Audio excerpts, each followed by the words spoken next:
Hey guys, my name is David Hutchinson, and here I help piano players think creatively. Today we're talking about diminished seventh chords and how to use them in a song.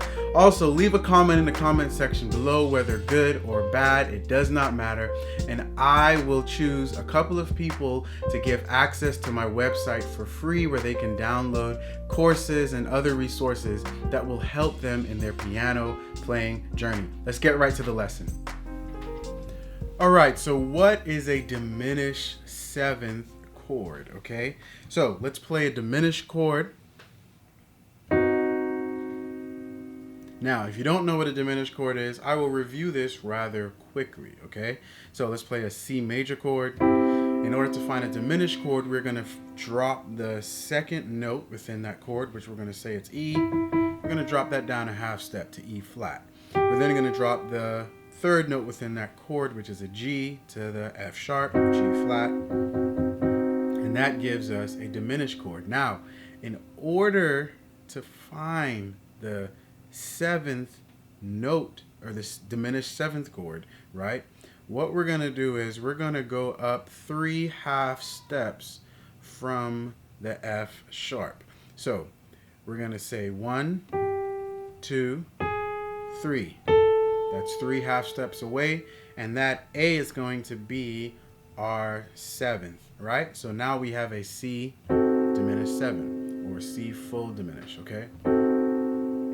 Now, if you know a little bit of music theory, like myself, which I only know a little bit, I promise you, you would then say, well, I thought the seventh was B.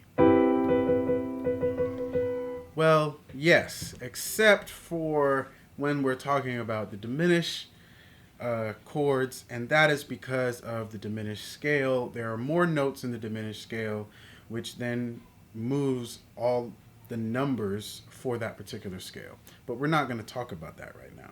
All right?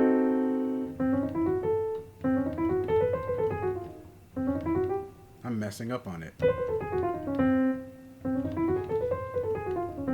Okay, so this is our diminished seventh chord, all right?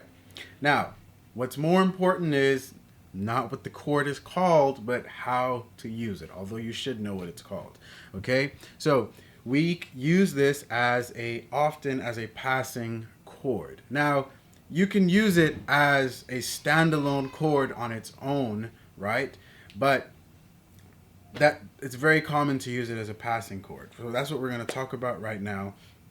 So instead of a C diminished, we're going to take everything up a half step, and we're going to talk about a C sharp, D flat diminished, right? And going to a D minor chord. So as always, we're going to use the example Amazing Grace.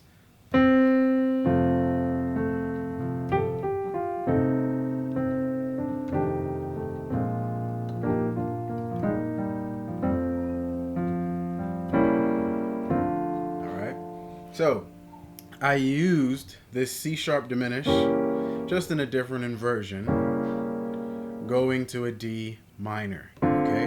So what does that tell us? That tells us that any minor chord that we are going to, we can use a diminished chord that is a half step below it, going to that chord. What do I mean by that? Let's say we're going to an E minor chord, right? We go a half step below, the note that's a half step below is an E flat. That tells us that we can play an E flat diminished going to this E minor, all right? So E flat diminished 7, okay?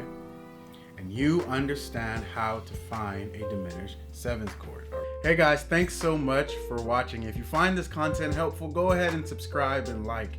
And remember this, keep watching, keep learning, and we'll keep growing together. I'll see you next time.